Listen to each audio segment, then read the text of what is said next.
Hello बच्चों, आज मैं आपको भागीरथी नदी तंत्र के बारे में बता रहा हूँ। इससे पहले मैंने पहले वाली वीडियो में आपको बताया था कि जो है अलकनंदा तंत्र जो अपने उद्गम स्थल से लेकर के और देवप्रयाग तक जो है जो मुख्य रूप से चलता है। अब मैं इसको जो है भागीरथी नदी तंत्र के बारे में बता रहा हूँ।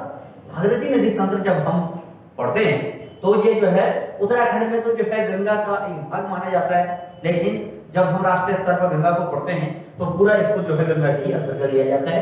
भागीरथी को गंगा का पर्यायवाची भी कहा जाता है। ठीक है, तो मुख्य रूप से जो ये नदी है, मैंने आपको एक चीज बताई थी पिछले वीडियो में कि जो उत्तराखंड की जो नदियां हैं उनके दो उत्पत्ति स्रोत बताए जाते हैं। एक तो धार्मिक मान्यता के आधार पर और एक जो है ज्योग्राफिकल यानी कि जो भौगोलिक मान्यता के आधार पर। यहाँ भी बिल्कुल वैसे ही है जैसे जो है अलकनंदा में था। यहाँ पर जो है भौगोलिक मान्यता है इस नदी की उत्पत्ति की, यानी कि जो है जो ये रिवर है भागीरथी नदी तंत्र, इसकी भी जो है दो मान्यताएं। भागीरथी नदी जो है ये मुख्य रूप से दो उत्पत्ति स्रोत है इसके। पहला उत्पत्ति स्रोत जो है वो है जैसे हम भौगोलिक उत्पत्ति कहते हैं। भौगोलिक उत्पत्ति जो है मुख्य रूप से इसकी होती है गंगोत्री ग्लेशियर से। गंगोत्री ग्लेशियर से। अब गंगोत्री ग्लेशियर जो है ये उत्तराखंड का सबसे बड़ा ग्लेशियर है। ठीक है, और यह नदी जो है मुख्य रूप से गंगोत्री ग्लेशियर के जो है पूरे जो क्षेत्र है उसका सबसे बड़ा अंग बनती है, यानी भाग बनाती है, और ये जो है बहती है। ठीक है, एक चीज। दूसरी महत्वपूर्ण चीज जो है हम इसमें सबसे इंपॉर्टेंट ये पढ़ते हैं कि गंगोत्री ग्लेशियर, क्योंकि अब यहीं पर जो है विविध के रूप में हम ले लेते हैं कि जब हम जो है नदी पढ़ रहे हैं तो उसके साथ साथ गंगोत्री ग्लेशियर की पहली विशेषता तो ये है कि यह उत्तराखंड का सबसे बड़ा ग्लेशियर। इसकी लंबाई 30 किलोमीटर, लंबाई जो है 30 किलोमीटर है, और चौड़ाई जो है ये है 2 किलोमीटर। ये तो इस तरीके से जो है हम गंगोत्री ग्लेशियर को पढ़ते हैं। दूसरी इसकी सबसे बड़ी विशेषता ये है कि यहां पर जो है ये भारत के उन ग्लेशियरों में सम्मिलित है जिसके पिघलने की गति सबसे तेज बताई जाती है। एक रिसर्च के अनुसार ये बताया गया है कि 22.23 मीटर पर ईयर की स्पीड से, मीटर पर ईयर यानी प्रति वर्ष की गति से जो है यह ग्लेशियर पिघलता है, यह ग्लेशियर पिघलता है। तो इसलिए ये जो है इंपॉर्टेंट भाग जो है बन जाता है। भागीरथी नदी की उत्पत्ति स्थल है ये, तो इसलिए जो है मुख्य रूप से ये विशेषता बतानी जरूरी है। ये तो इसकी जो है भौगोलिक उत्पत्ति जो है हो गई है, लेकिन ये नोट कर देना इसको कि उत्तराखंड का सबसे बड़ा ग्लेशियर है, 30 किलोमीटर लंबा और 2 किलोमीटर चौड़ा। दूसरी विशेषता जो है 22.23 मीटर पर ईयर की स्पीड से पिघलने वाला जो है सबसे बड़ा ग्लेशियरों में से, सबसे बड़े ग्लेशियरों में से एक जो है माना जाता है ये भारत की। ठीक है, ये तो हुई इसकी धार्मिक उत्पत्ति। अब हम इसकी पढ़ते हैं धार्मिक उत्पत्ति। इस नदी की धार्मिक उत्पत्ति का मतलब होता है कि जो हमारे प्राचीन ग्रंथों, पुराणों और वेदों में जो है उसके वर्णन है। ठीक है, तो गोमुख जो है सबसे पवित्र स्थल माना जाता है। गोमुख जैसे पर्टिकुलर स्थान से जो है ये नदी निकलती है, क्योंकि गाय के मुख के समान जो है यहाँ पर आकृति है, और वहां से जो है मुख्य रूप से भागीरथी नदी अवतरित होती है, निकलती हुई मानी जाती है। तो ये इसकी ज्यादा धार्मिक उत्पत्ति होगी। पहली भौगोलिक उत्पत्ति गंगोत्री ग्लेशियर, धार्मिक उत्पत्ति गोमुख। अगर जो है मानव मुख्य रूप से पर्टिकुलर स्थान की अगर बात करते हैं तो गोमुख जो है मुख्य रूप से आंसर आता है, पर्टिकुलर स्थान। अगर ज्योग्राफिकल पॉइंट ऑफ व्यू से आएगा तो गंगोत्री ग्लेशियर का आंसर आता है। ठीक है, ये जो है अलग अलग बातें। अब हम जब जो है इस नदी को पढ़ते हैं तो इस नदी को पढ़ने के लिए जो है हम इसके सहायक नदियों को जो है ध्यान में रखते हैं। सहायक नदियां जो है कौन कौन सी हैं? तो पहली नदी जो इसमें मिलती है, इसमें सबसे इंपॉर्टेंट वो आता है भुजगाड़। भुजगाड़ भुजगाड़ जो है निकलती है भृगु सरोवर से।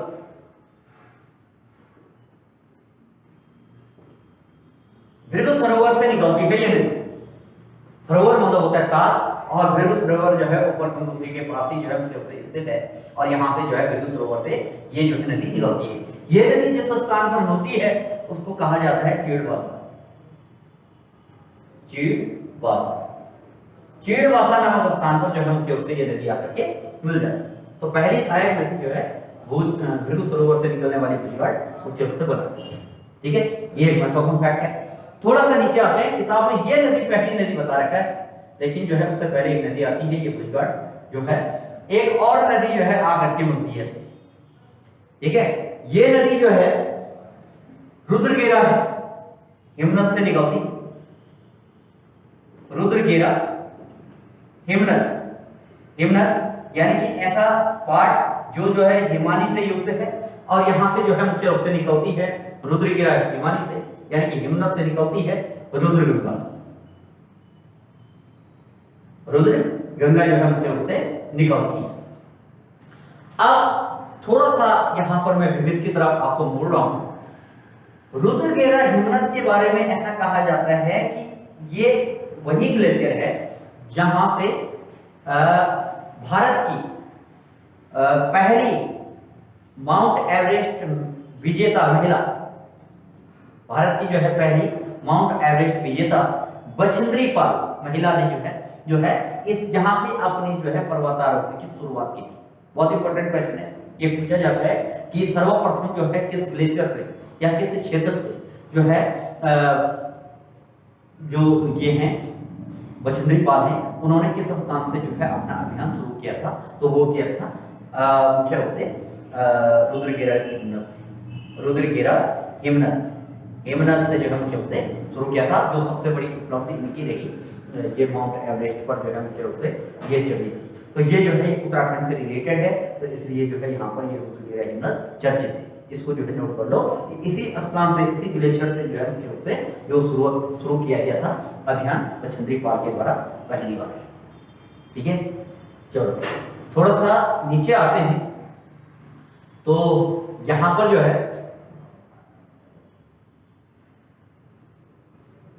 एक और नदी आकर के मिलती है, गंगोत्री घाट।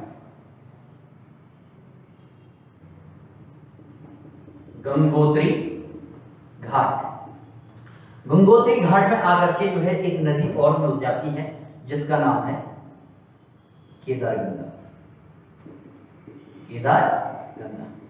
केदारगंगा जो निकलती है वो है केदारताल से, वो निकलती है केदारताल से।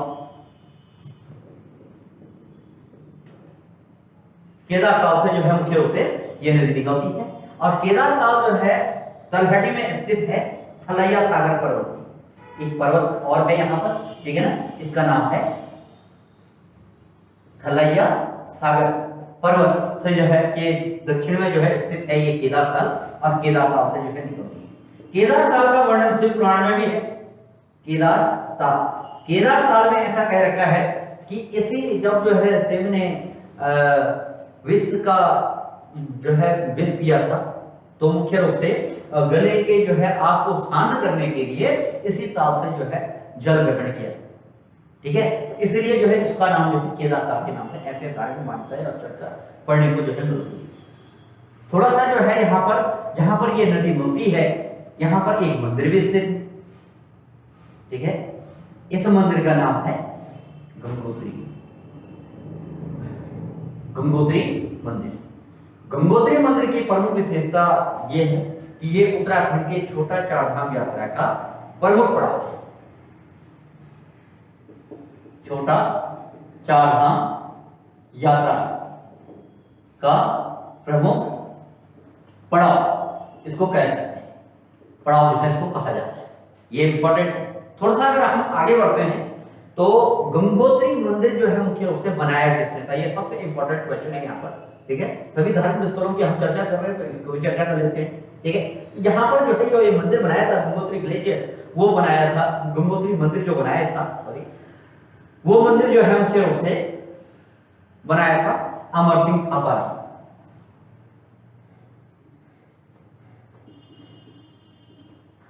थापा ने 1804-5 में जो है अमर सिंह थापा ने जो है इस मंदिर का जो मुख्य निर्माण किया।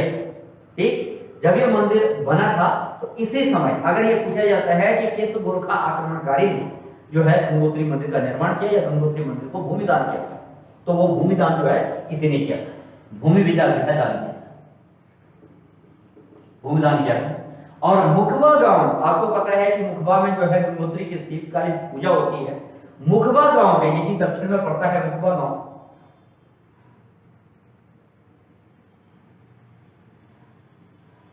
मुखबा गांव के जो है मुख्य रूप से पंडितों को इस मंदिर में जो है पूजा के लिए अधिकृत थे।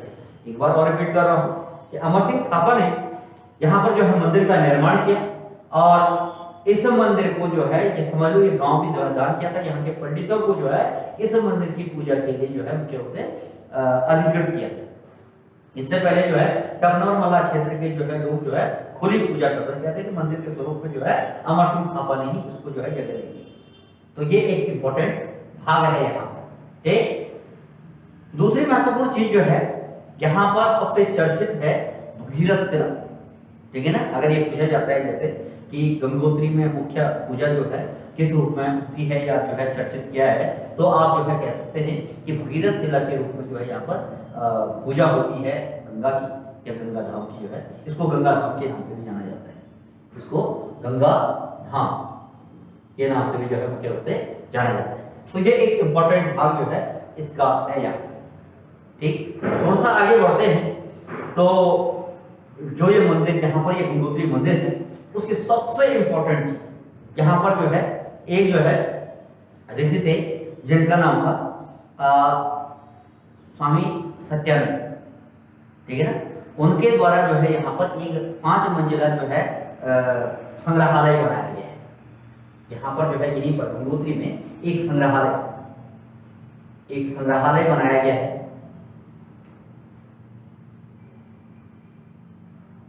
ठीक है, ये 5 मंजिला है, 5 मंजिला संग्रहालय जो है मुख्य रूप से बनाया गया है। इसका नाम दिया गया है, इसका नाम है तपोवनम हिरण्यगर्भ तपोवनम हिरण्यगर्भ के नाम से एक 5 मंजिला संग्रहालय जो है मुख्य रूप से यहाँ पर बनाया गया है गंगोत्री में। ठीक है, तो ये जो है एक इंपॉर्टेंट भाग है और स्वामी सत्यानंद के द्वारा जो है उनके द्वारा जो है मुख्य रूप से इसका जो है छोटालय का निर्माण किया गया था। स्वामी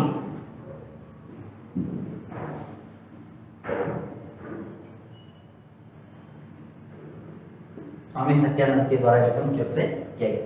तो ये जो है आपको याद रखना है, ये एक महत्वपूर्ण भाग है। थोड़ा सा आगे बढ़ते हैं तो हाँ एक चीज और है यहाँ पर एक प्राचीन गुफा है।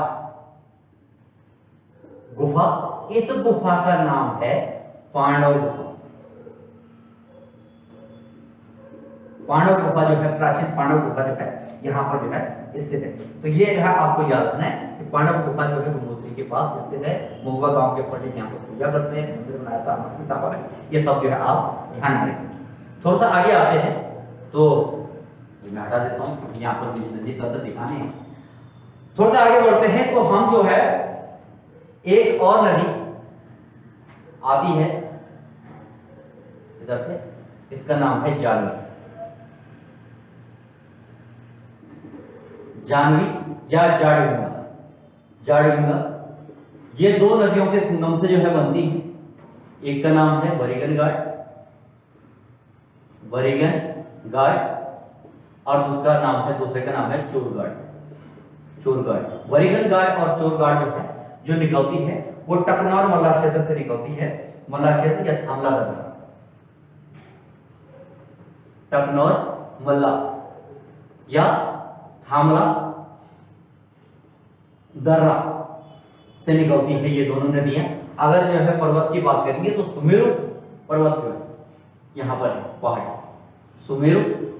सुमेरु अगर इनमें से कुछ भी आएगा, टफना और मल्ला क्षेत्र से निकलती है चोरघाट और बरीगन घाट, थामला दर्रे थे, या जो है सुमेरु पर्वत निकलती है, और इन्हें जो है जानवी या जाड़ गंगा के नाम से आगे बढ़ती है। जाड़ और जानवी जो है गंगा के पर्यायवाची भी होते हैं, ठीक है। तो ये जो है जिस स्थान पर आकर के मिलता है उसका नाम है भैरव घाटी। भैरव घाटी में आकर के मुख्य रूप से मिल जाती है भैरव घाटी। जब भैरव घाटी में आकर के ये नदी मिलती है तो याद रखना कि यहाँ पर एक जल विद्युत परियोजना भी जो है इस पर बनाया गया है, जिसका नाम है भैरव घाटी जल विद्युत परियोजना। भैरव घाटी जल विद्युत परियोजना,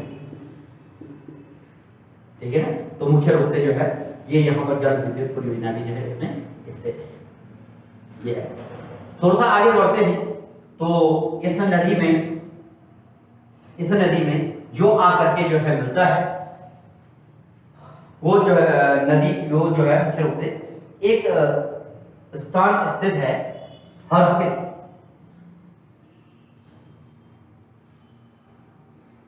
इसी नदी घाटी में हरसिल नामक स्थान स्थित है। अब हरसिल में भी दो घाट जो है मुख्य रूप से चर्चित हैं, जिसका नाम है जालंधरी घाट, जालंधरी घाट और काकोटा घाट। काकोटा घाट, काकोटा काकोटा घाट जो है ये दोनों नदियां मिलकर के बनाती हैं,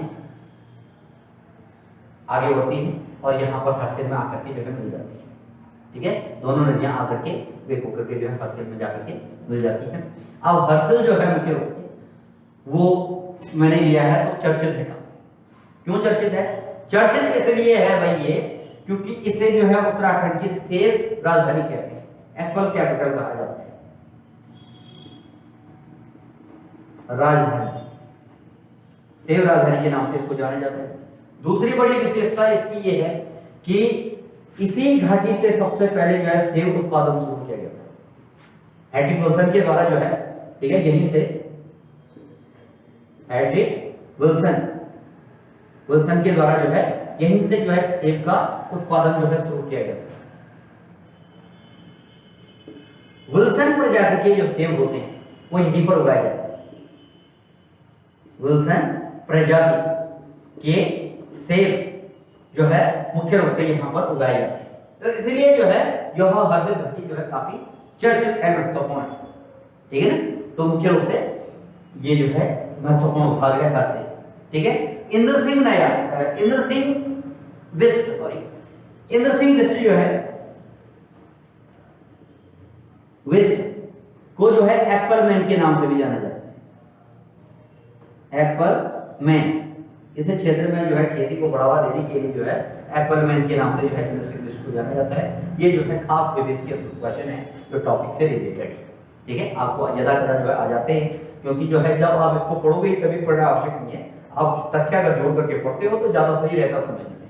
अब पूछा जाता है मुख्य रूप से ये हरसिल जो है किस नदी में स्थित है, नदी घाटी में स्थित है या किस उपनाम से जो है जाना जाता है, इस तरीके से जो है जैसे कि आज के क्वेश्चन जो है बोलते हैं आजकल, ये बहुत इंपॉर्टेंट पार्ट है। थोड़ा सा हम आगे बढ़ते हैं तो यहाँ पर जो है एक और इस स्थान से जो है नीचे एक और नदी आकर के मिल जाती है, जिसका नाम है सिया गंगा। सिया गंगा जो है आकर के मिल जाती है इस नदी में, और सिया गंगा जिस स्थान पर मिलती है उसको कहा जाता है झाला। झाला नामक स्थान पर आकर के मिल जाती है, ठीक है। तो सिया गंगा जो है एक इंपॉर्टेंट भाग है और झाला में जो है आकर के मिल जाती है। तो कहते हैं कि झाला के बाद भी जो है थोड़ा सा नदी जो है और चौड़ी हो जाती है। ये नदी जो है झाला के बाद थोड़ा सा और चौड़ी हो जाती है, विस्तृत फैलाव के साथ जो है बढ़ जाती है, ठीक है ना। ये एक इंपॉर्टेंट भाग यहाँ पर है। थोड़ा सा इससे नीचे आएंगे तो यहाँ पर जो है इस नदी में एक डैम बना रखा है जिसे मनेरी फेज 2 के नाम से जाना जाता है। मनेरी फेज टू, फेज 2 के नाम से इसको जाना जाता है।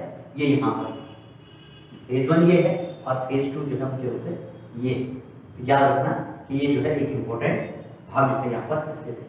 एक थोड़ा सा आगे बढ़ते हैं तो इसमें एक और नदी आकर के मिलती है जिसका नाम है, यह स्थान है आपके पास गंगोरी। गंगोरी नामक स्थान पर जो नदी आकर के मिलती है, इस नदी का नाम है, इस नदी का नाम है मुख्य रूप से असी गंगा। असी गंगा इसका नाम है। असी गंगा जो है आकर के मिल जाती है। असी गंगा जो है, याद रखना कि जो ये नदी निकलती है वो निकलती है डोडी ताल से। डोडी ताल से जो है ये नदी निकलती है और डोडी ताल की विशेषता ये है कि ये 6 कोणाकार है। 6 कोणाकार, कोणाकार जो है मुख्य रूप से ये ताल, 6 कोणाकार ताल के नाम से इसको जाना जाता है। इस तरीके से जो है हम मुख्य रूप से बढ़ते हैं और ये जो है आगे बढ़ जाते हैं। थोड़ा सा आगे बढ़ते हैं तो फिर जो है ये नदी बंडासु बैंड से जो है कहाँ पहुंच जाती है, टिहरी में इस तरीके से घूमती है और टिहरी में जो है चली जाती है। तो इसके बाद बंडासु बैंड कहते हैं इसको, बंडासु बैंड, बैंड मतलब घुमाव को जो है बैंड कहा जाता है। तो मुख्य रूप से बंडासु बैंड से जो है ये नदी कहाँ चली जाती है, टिहरी में चली जाती है। और टिहरी में जो है मुख्य रूप से इसके जो है चौथे स्थान में दूसरे स्थान पर जो है होता है। तो यहाँ पर जो है आपको ये याद रखना है। तो इस तरीके से है। अब मैं आपको जो है, ये तो आपने नोट कर ही दिया होगा, इसके बाद में आपको जो है टिहरी के अंतर्गत जो है ये भागीरथी नदी बहती है उसको जो है बता रहा हूं। ठीक, अब ऐसे करके जो है जब ये भागीरथी नदी जो है टिहरी में पहुंची, ये है भागीरथी नदी, ठीक है। तो भागीरथी नदी जब टिहरी में पहुंचती है, ये मुख्य नदी है भागीरथी नदी, तो यहां पर जो है एक नदी आकर के जो है मिल जाती है टिहरी के अंतर्गत, सहायक नदी, जिसका नाम है विलंगना। विलंगना, इससे आगे का पार्ट मैं यहां बता रहा हूं आपको, वहां पर जगह ना होने के कारण जो है मैं इस तरीके से समझा रहा हूं कि यहां से बंडासु बैंड से जो है टिहरी में, अब टिहरी में है ये नदी, टिहरी में है, तो टिहरी आप उत्तरकाशी छोड़ करके टिहरी में पहुंची, तो यहाँ पर जो है विलंगना नदी सबसे प्रमुख नदी जो है आपके मिल जाती है। अब विलंगना नदी के बारे में भी भाई जो है क्वेश्चन बोलते हैं। सबसे पहले तो विलंगना नदी निकलती कहां से, तो इसके लिए साधारण सा क्वेश्चन आता है कि खतलिंग ग्लेशियर, विलंगना नदी जो निकलती है खतलिंग ग्लेशियर से निकलती है। ये पड़ता है टिहरी में, टिहरी का जो है प्रमुख ग्लेशियर है, तो टिहरी में जो है मुख्य रूप से स्थित है। लेकिन धार्मिक मान्यता के अनुसार अगर हम कहेंगे तो एक ताल है यहां पर जिसका नाम है भिल सरोवर। भिल सरोवर, भिल नाम जो है किरातों को मानस खंड में कहा गया, ठीक है ना। तो क्वेश्चन कभी कभी ये भी जाना जाता है कि किस ताल का नाम जो है किरातों के नाम पर जो है नामित किया गया है, तो वो है भिल सरोवर। भिल सरोवर से विलंगना नदी अवतरित होती है, निकलती है, और ये जो है इसके पास खतलिंग ग्लेशियर के पास स्थित है, और मुख्य रूप से जो है इसको कहा जाता है किरातों के नाम से जो है इस ताल को किरात, तो जो है किरातों को स्कंद पुराण में भिल के नाम से जाना जाता है। ठीक, अब थोड़ा सा हम जो है याद रखना, इसकी भी एक महत्वपूर्ण सहायक नदी है, इसकी भी एक महत्वपूर्ण सहायक नदी है जिसका नाम है, ये नदी दो भागों से जो है आकर के मिलती है। एक जो है धर्मगंगा, धर्मगंगा ये जो है महाशय ताल से निकलती है, महाशय ताल से निकलती है, और एक है बालगंगा, बालगंगा ये जो है निकलती है टिहरी के सहस्त्र ताल से, सहस्त्र ताल से जो है निकलती है। सहस्त्र ताल को जो है देव चौकी ताल भी कहा जाता है। देव चौकी ताल, सहस्त्र ताल या 1000 तालों का समूह जो है मुख्य रूप से इसको कहा जाता है। ठीक है, तो यहाँ पर लिखने के लिए तो है नहीं इतना, लेकिन याद रखना कि सहस्त्र ताल टिहरी का, गढ़वाल का एक तो सबसे बड़ा ताल है। दूसरी विशेषता इस ताल की ये है कि यहाँ से बालगंगा निकलती है, तीसरी विशेषता इसकी ये है कि जो है ये जो ताल है यहाँ पर जो है इसे देव चौकी ताल के नाम से भी जाना जाता है। इंपॉर्टेंट, बाल गंगा जो है धर्मगंगा से जिस स्थान पर मिलती है, ये धर्मगंगा है, वहां से ताल से निकलती है, जिस स्थान पर मिलती है इसको कहते हैं बूढ़ा केदार। बूढ़ा केदार याद रखना कि बूढ़ा केदार दो है उत्तराखंड में, एक तो टिहरी में, यहाँ पर विष्णु स्वरूप में जो है शिव की पूजा की जाती है, केदार मतलब शिव यानी कि जो है शिव की पूजा की जाती है, और एक रुद्रचंद में जो है पश्चिम रामगंगा घाटी में यानी कि पश्चिम रामगंगा में जो है वहां पर भी जो है क्या किया था, एक मंदिर की जो है स्थापना की थी, उसका नाम भी वृद्ध केदार है।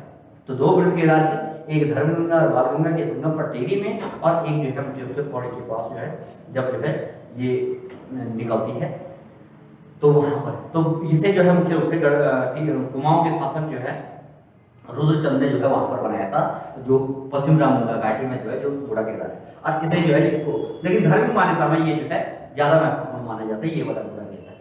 ठीक है, अब जिस स्थान पर जो है बाल गंगा जो है भिलंगना से मिलती है उस स्थान को कहा जाता है क्या, वह स्थान है आपके पास घनसाली। घनसाली में जो है आकर के ये नदी मिल जाती है।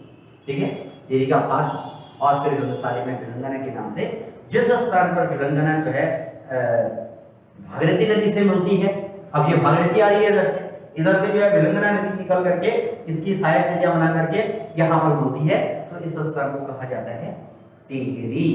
अब टिहरी की बहुत बड़ी मान्यता है, टिहरी को जो है इसे जो है त्रिहरी के नाम से भी जाना जाता है। टिहरी का जो पुराना नाम है त्रिहरी है। ठीक, टिहरी को जो है धुनेरों की बस्ती भी कहा जाता है, धुनेरों की बस्ती कहा जाता है, धनुष कोटि के नाम से भी जाना जाता है, धनुष कोटि के नाम से भी जाना जाता है। टिहरी को जो है गणेश प्रयाग भी कहा जाता है, गणेश प्रयाग भी कहा जाता है, और टिहरी को जो है मुख्य रूप से जो है उत्तराखंड का छठवें प्रयाग की मान्यता है प्राप्त है। पंच प्रयाग जो है वो अलकनंदा नदी पर है, और मुख्य रूप से अलकनंदा देवप्रयाग को मिला करके, और छठवां प्रयाग जो है गणेश प्रयाग, तो छठवां प्रयाग इसको कहते हैं, छठवां प्रयाग जो मुख्य रूप से इसको कहा जाता है। तो याद रखना कि ये जो है क्या हो गया, टिहरी का रेफरेंस हो गया थोड़ा। इस तरीके से जो है हम जो है हमने विविध के साथ साथ जो है नदी तंत्र को पूरा कर लिया है। ठीक, अब हम जो है सीधे यहाँ से निकल करके देवप्रयाग, ये गंगा नदी आ रही है यानी भागीरथी नदी आ रही है, और ये जो है भिलंगना नदी इसमें बन जाती है। यहाँ पे डैम बना रखा है, खैर मैं डैम के बारे में बता नहीं रहा हूँ आपको, क्योंकि जो है डैम बहुत बड़ा पार्ट है, इसको जो किसी दूसरे वीडियो में मैं आपको समझा दूंगा। और ये जो है नदी जो गंगा नदी है वो आगे बढ़ती है, और ये भागीरथी नदी आगे बढ़ती है, और देवप्रयाग नामक स्थान पर अलकनंदा से मिल जाती है। अब ये देवप्रयाग है, देवप्रयाग में यहाँ आकर के मिल जाती है, और देवप्रयाग की चर्चा मैंने कहा था मैं आगे बताऊंगा।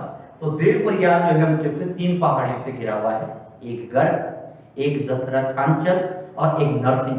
पर यहाँ पर लिखने के लिए जगह नहीं है, तो आप ऐसे ही जो है याद कर सकते हैं कि 3 पहाड़ियों से जो है देवप्रयाग घिरा हुआ है, गर्ग, दशरथांचल और जो है नरसिंह पर्वतों से घिरा हुआ है।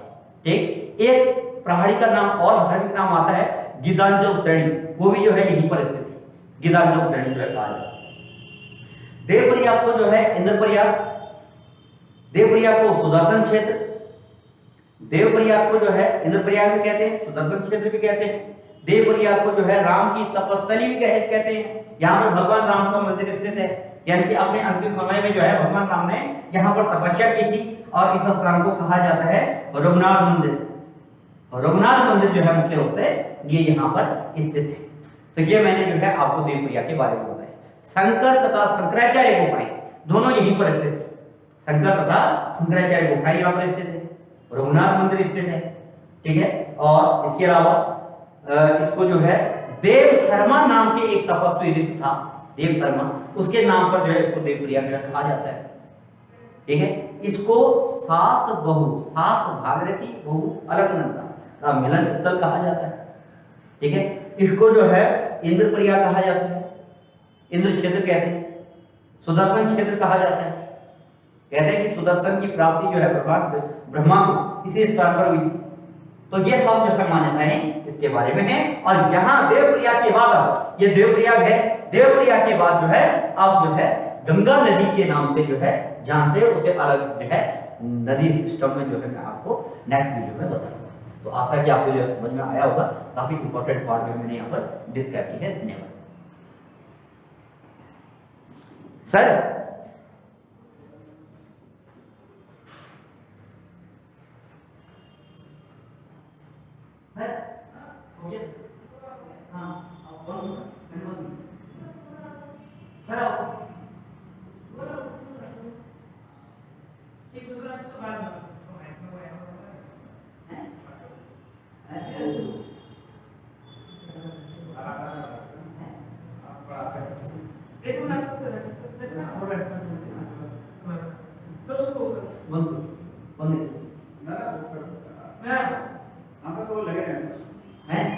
आपने रोक दिया ना? न रोका नहीं